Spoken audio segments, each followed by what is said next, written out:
오늘 지난주에 이어서 저희가 바울의 로마 방문 목적, 지난주에 그 로마서의 구조를 그 편지를 쓰게 된 이유를 하면서 구조를 잠깐 보았었죠. 그래서 크게 우리가 1장부터 그 2장 16절까지 우상 숭배, 동성애 문제, 제일 중요한 문제가 동성애 문제가 있어갖고 그 문제를 다루는 내용을 2장 16절까지 있었고, 그리고 유대인 기독교인과 이방인 기독교인, 우리 교회 내에 두 완전히 배경이 다른 사람들의 갈등이 있었다는 것을 로마서가 다루고 있고, 세 번째는 저희가 믿음으로 말미암아 의롭다고 인정을 받았는데 그 율법과 복음의 그 관계성에 대해서 1장까지 핵심, 이게 주 내용이죠. 신학적인 가장 중요한 내용이 율법과 복음의 관계성을 정리를 해준 거예요. 그리고 나서 저희가 아는 9장부터 11장까지는 유대인과 이방인의 구원의 그 순서, 하나님께서 먼저 이방인의 충만한 숫자를 채우시겠다. 이것이 그리스도 안에 신비로운 것이다. 구원의 신비다. 그리고 이방인의 충만한 숫자가 채워졌을 때 유대인들이 돌아올 것이다. 이것을 바울에게 깨닫게 해주셔서 이것을 지금 9장부터 11장까지, 그리고 12장부터 마지막 16장은 마지막 인사였고 12장부터 15장까지가 이제 적용 부분이라고 했었죠. 참된 예배자로 살아가는 게 복음으로 말미암아 저희가 의롭게 되었는데 의롭게 된 사람들이 어떻게 살아야 되나. 그래서 구체적으로 거룩한 산제사로 드려지는 것이 무엇인가 12장부터 15장까지다. 자, 이게 큰 스트럭처니까 이걸 기억하자 그랬었죠. 바울이 오늘은 로마를 방문하는 목적, 구체적인 목적에 대해서 첫 번째는 신령한 은사를 나눠주고 싶었다고 돼 있어요. 1장 11절에 내가 무슨 신령한 은사를 너에게 나눠주고 싶은데 이 신령한 은사를 받으면 그 믿음을 견고케 해줄 수 있다는 거예요. 그래서 그 로마 교회와 성도들을 경고해 주려고 이걸 나눠주고 싶은데 그것이 무엇인가? 믿음의 은사라는 거예요. 어떤 믿음의 은사인가? 저희가 지금 이런 차원의 믿음을 가져 이렇게 성장을 해야 서로에게 격려가 된다는 얘기예요. 그래서 너희와 나의 믿음을 인하여 피차 아니함을 이렇게 받았을 때 이 믿음 때문에 서로 격려가 힘을 받아갖고 우리가 맡겨주신 이 복음의 사명을 감당할 수 있다는 거예요. 그래서 저희가 믿음의 세 가지 종류, 세 가지 단계가 있다는 것을 한번 정리해 보죠. 가장 첫 번째 믿음의 단계는 구원을 받는 믿음이에요. 예수를 주와 그리스도로 믿는 거죠. 그래서 내가 하나님의 의로 말미암아 깨끗하게 되었다 하는 거예요. 저희가 복음의 가장 기본 단계죠. 예수로 말미암아 내가 하나님의 자녀가 되는 것, 죄사함과 구원의 은혜를 받는 것. 그런데 이것도 정말 큰 건데 많은 사람들이 여기에 머물러 있어서 혼돈하게 하죠. 그래서 저희가 이것 때문에 easy salvation, cheap gospel, 너무 복음이 싸구려냐. 내가 예수를 믿는다고 하면서 아무런 변화가 일어나지 않고 또 부흥 집회나 전도 집회, 우리 옛날 빌리그램 전도 집회하면 수많은 사람들이 나와서 예수님을 영접하죠. 그러다 몇 년 후에 다시 또 그 집회를 하면 그 사람들이 또 와요. 그 사람들이 또 와서 또 영접해요.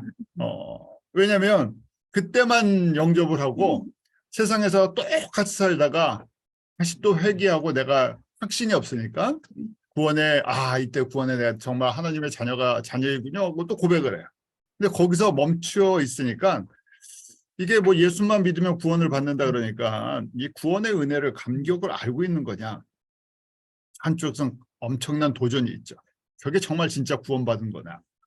어떤 구원을 받고 나서 변화가 있지 않으니까. 근데 저희가 그걸 판단하는 것은 아니죠. 왜냐하면 하나님의 약속이 예수님께서 약속하신 것처럼 누구든지 예수를 주와 그리스도로 믿는 자는 하나님의 자녀가 되는 권세를 주셨다 그러는데 그게 진짜 믿은 거냐 하는 것은 저희도 잘 모르죠. 하나님과 그 사람의 고백인데 삶이 변하지 않았다고 믿지 않았다는 것은 또 아니기 때문에 그렇죠. 거기서 멈추는 사람. 왜 이렇게 이 사람들이 많습니까? 그래서 구약의 비유로 봤을 때 출애굽한 성도들이 출애굽한 이스라엘 사람들이 자신들이 무슨 행위로 구원을 받은 것이 아니라 전적인 유월절 어린 양의 피로 말미암아 구원을 받았죠. 그런데 대부분 어디서? 광야에서 40년 동안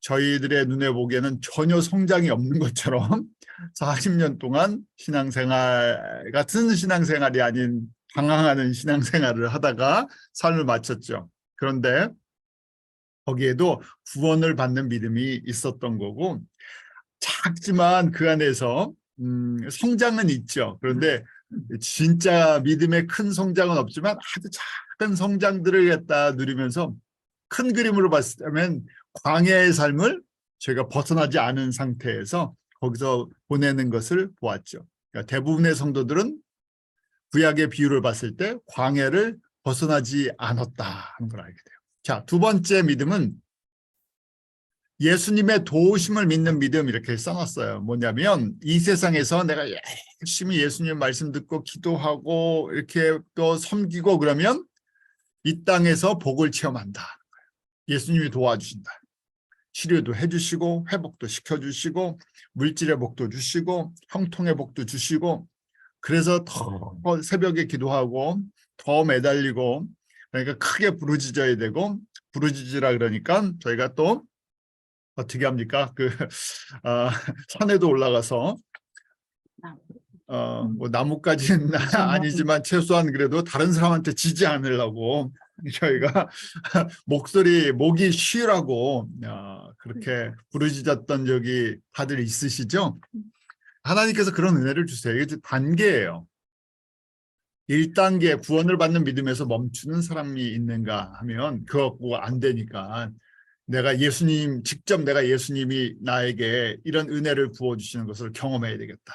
그래서 제가 순복음교회 성도는 아니었지만 순복음 금요철야를 가끔 가면 그 밤새 그런 은혜를 받은 사람들이 또 간증을 하러 나오죠.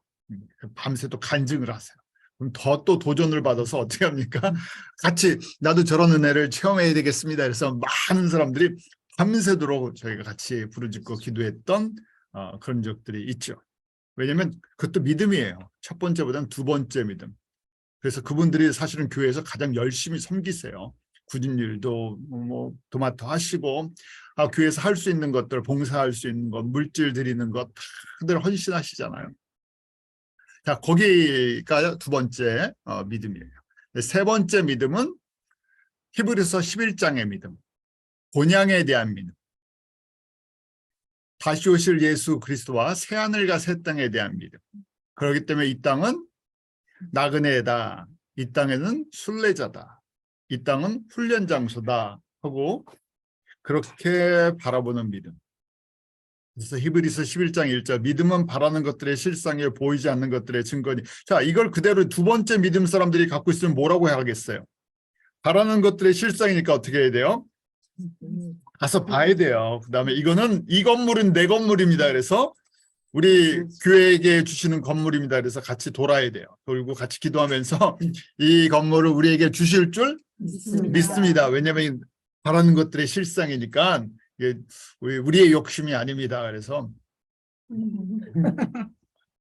뭐 저는 안 그렇겠습니까? 저도 뭐 하나님 이 땅을 뭐 하면서 이 교회를 저희에게 렌트해서 빌릴 수 있도록 자, 그렇죠. 이렇게 적용할 수 있어요. 그런데 세 번째 믿음으로 보면 뭡니까? 우리가 뭘 바라봐요? 이 땅에 없어질 그 것들을 바라보는 것이 아니라 새 하늘과 새 땅, 그 안에 뭘 바라봐요? 새 예루살렘, 하나님과 어린 양의 보좌, 그 안에 영광, 그 안에 받을 기업, 면류관 이런 변하지 않는 복들을 바라보는 거죠.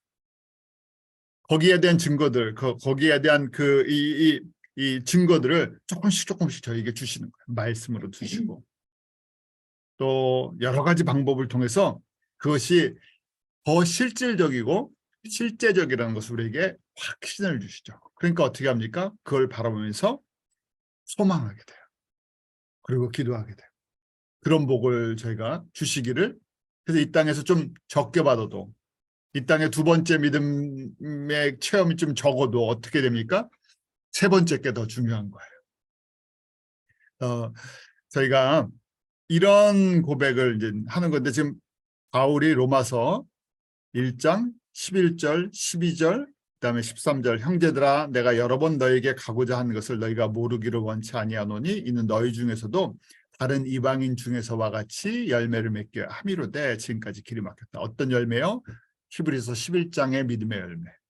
바울이 성도들을 볼 때, 어떤 믿음을 가진 성도들을 볼 때 격려를 받겠어요?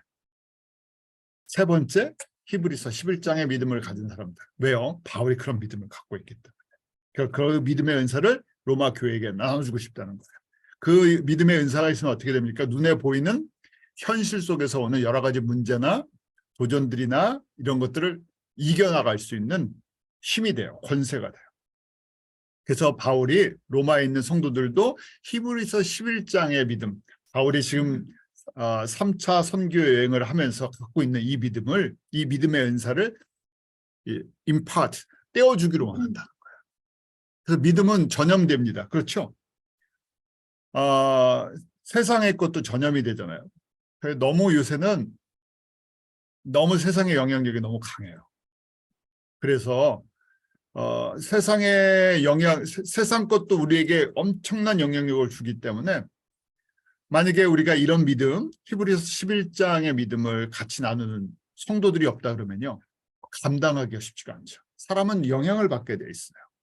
그래서 제가 이렇게 줌 또 온라인이나 또 직접 대면이나 비대면이나 이렇게 만나면서 많은 분들이 이런 믿음을 가졌으면 좋겠는데, 그래도 이렇게 이런 믿음을 사모하면서 나눌 수 있는 우리 가까운 형제 자매들, 또 우리 장로님, 권사님, 집사님들, 우리 목사님들, 또 우리 사가님, 이런 분들이 주변에 있다는 것이 너무너무 큰 복이라는 얘기예요. 바울이 이런 심정으로 로마를 가고 싶다는 거예요.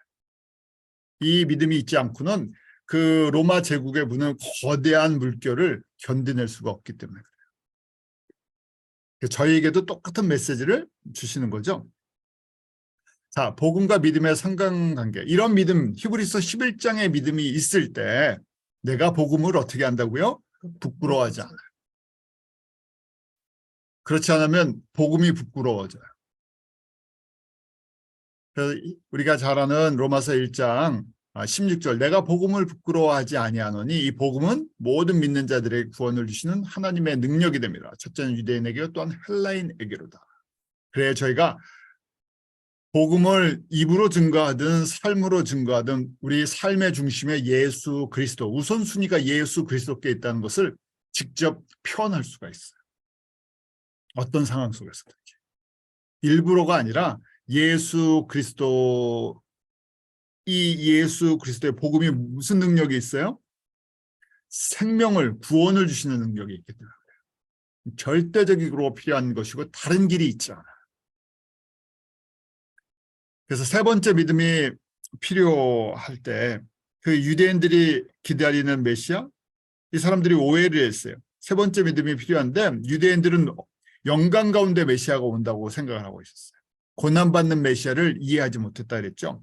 이사야 53장, 그러니까 지금까지도 눈이 어두워져서 열리지 않았기 때문에 대부분의 유대인들이 고난의 종으로 오셨던, 십자가를 지셨던 예수 그리스도가 메시아라는 것을 이해를 하지 못하는 거죠. 또 예수님이 하나님의 아들이라고 주장을 하셨죠. 하나님의 아들이라는 것은 내가 하나님의 신성을 100% 갖고 있다고 주장을 하는 거예요. 그러니까 신성 모독이라고 하는 거죠. 왜냐하면 성부와 하나님만을 하나님이라고 생각합니다. 레위기 24장 16절 말씀처럼 여호와의 이름을 모독했다 그러는 거예요. 그래서 유대인 입장에서 보면 예수 그리스도의 복음을 증거하는 것, 이 예수 그리스도의 복음을 증거하는 것은 반민족적이고 반사회적이고 이단 종파예요. 유대인들의 관점에서, 이런 관점에서 볼 때. 그러니까 지금 히브리서 11장의 믿음이 없이는 유대인들에게 이 복음을 담대히 전할 수가 없지요. 자, 이방인 기독교인들과 이방인들에게 복음을 증거한다는 것, 특히 로마 제국에서 복음을 증거한다는 것, 그 당시 배경을 보죠. 그 당시 로마는 바벨론 숭배 사상이었죠. 철저하게 바벨론 숭배 사상이었고, 바벨론 여신도 섬겼어. 그 다음에 예수님도 혈통적으로는 육신을 따라서는 유대인 가운데 태어나셨어요.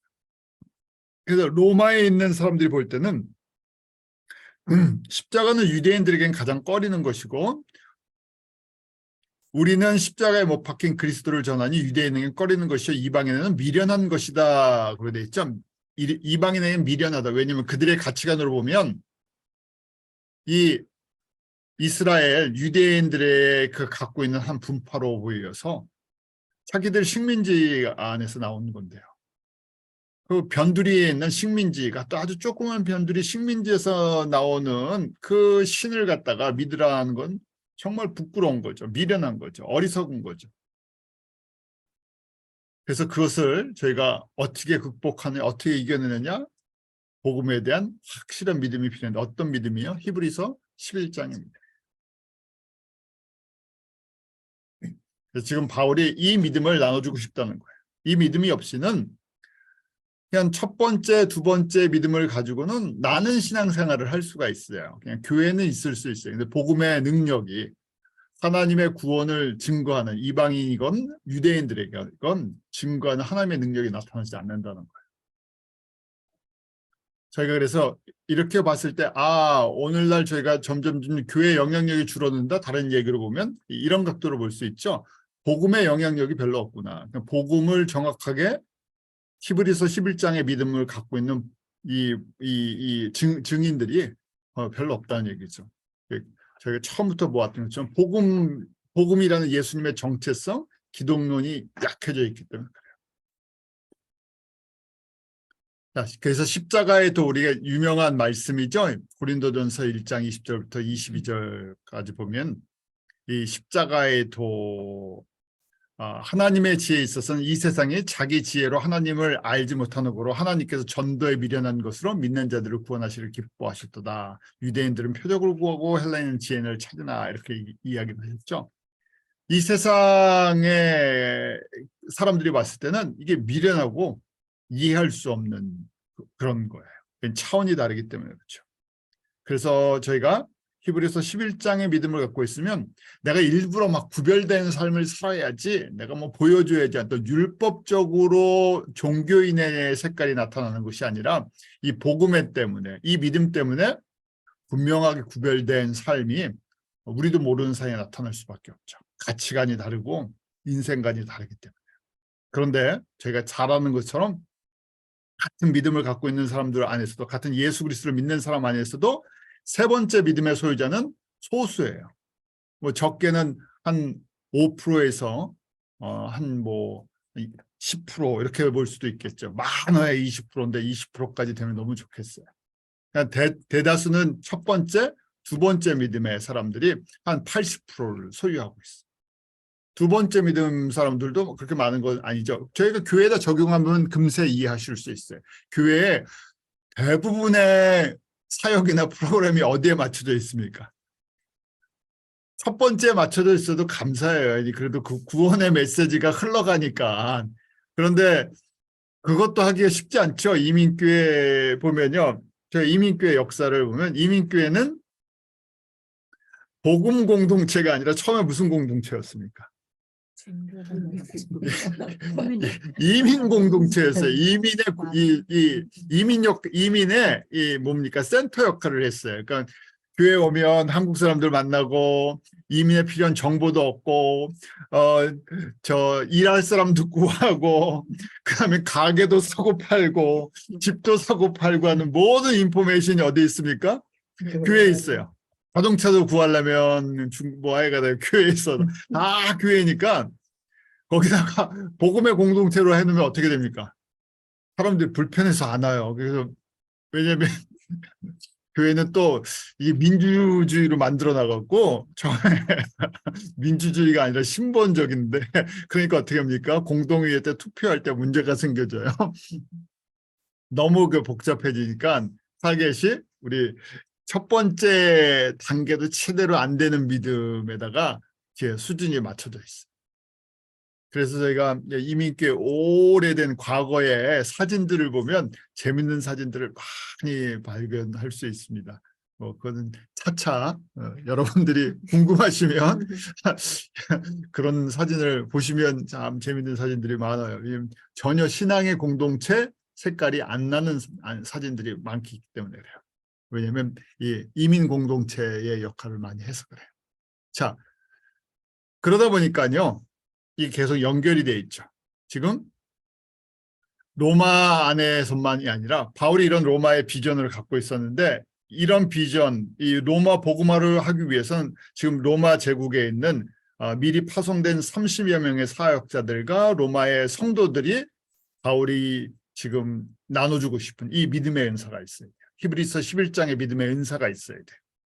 그래야 담대하게 복음을 증거할 수 있어요. 자, 복음의 일꾼들 세 번째 믿음의 소유자다 그렇게 말씀드리는 거죠. 그래서 복음 고린도전서 1장에 고린도 교회도 마찬가지예요. 복음의 일꾼들 세 번째 믿음의 소유자가 적었던 거예요. 어떤 사람들이 많았어요? 고린도 교회도요. 첫 번째, 두 번째 사람들이 많았어요. 두 번째 사람들 간에서 계속 갈등이 있었어요. 그러니까 뭐 갖고도 싸웁니까? 고린도전서 12장 보면 뭐 갖고 싸워요?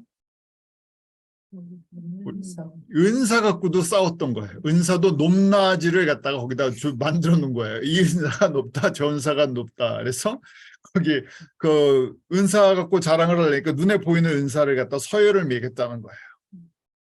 우리 잘 아는 그 은사들 나오죠. 그 바울의 이 눈에 보이는 은사. 그런데 더 큰 은사를 내가 가르쳐 주겠다. 이걸 사모해야 된다. 이 은사가 제일 큰 은사다. 그래서 귀가 쫑긋해서 들으려고 보니까 무슨 은사를 고린도전서 13장에 말씀하십니까? 사랑의 은사를 얘기하는 거예요. 그러니까 그렇죠. 저희도 뭐 저희가 아니라 여러분들은 괜찮으시는데 저도 그런 눈에 보이는 은사를 구하러 뭐 기도원 간 적도 있고 그러는데 사랑의 은사를 구하느라고 금식을 하고 40일 막 금식을 하고 이런 분들 못 들어보셨죠? 40일 금식한다고 사랑의 은사가 오겠습니까? 그럼 평생 내가 예수님을 따르면서 받아야 할 은사예요. 그래서 바울이 아주 차원을 바꿔버렸어요. 왜냐하면 고린도 교회에 열심히 하는 사람들이 그런 수준의 믿음을 갖고 있으니까 어떻게 됩니까? 교회가 계속 문제가 생기죠. 지금 고린도 교회 안에도 이런 믿음의 일꾼들이 필요하다는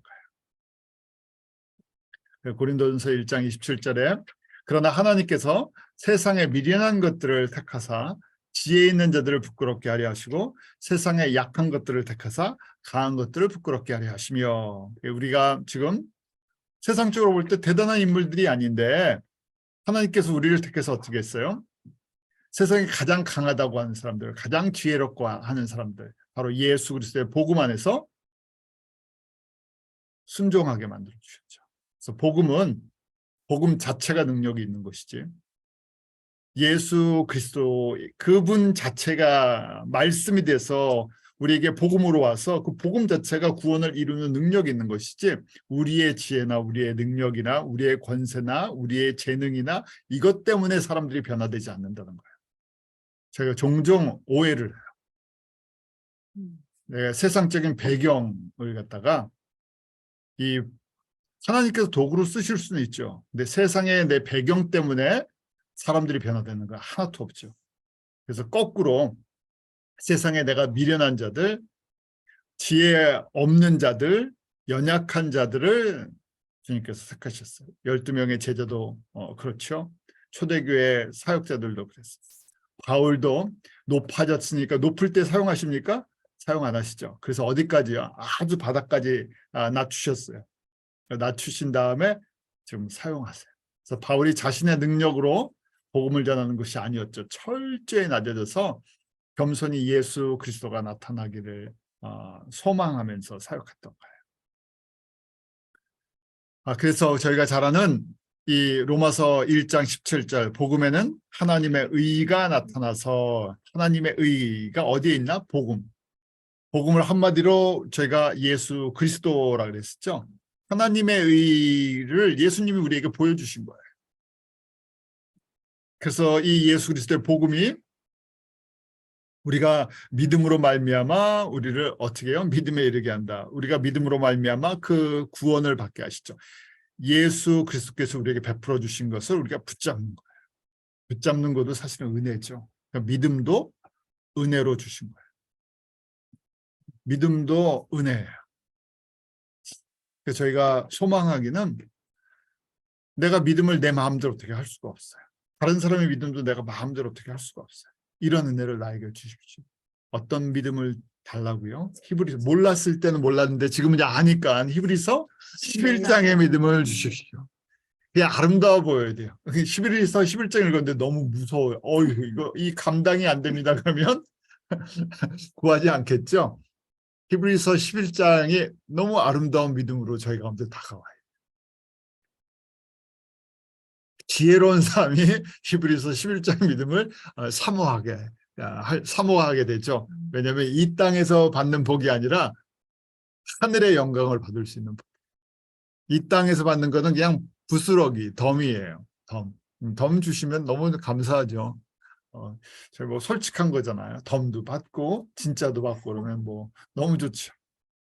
지금 믿음으로 믿음에 이르게 한다. 복음에는 하나님의 의가 나타나서 그러니까 저희가 복음 대신 예수 그리스도 지금 바울이 복음은 하나님의 아들에 대한 것 구약의 선지자를 통해서 미리 우리에게 성경에 미리 다 말씀하신 것. 그러니까 저희가 성경 공부하는 이유가 무엇입니까? 예수가 누구신가를 더 정확하게 어떤 성품의 분이신가?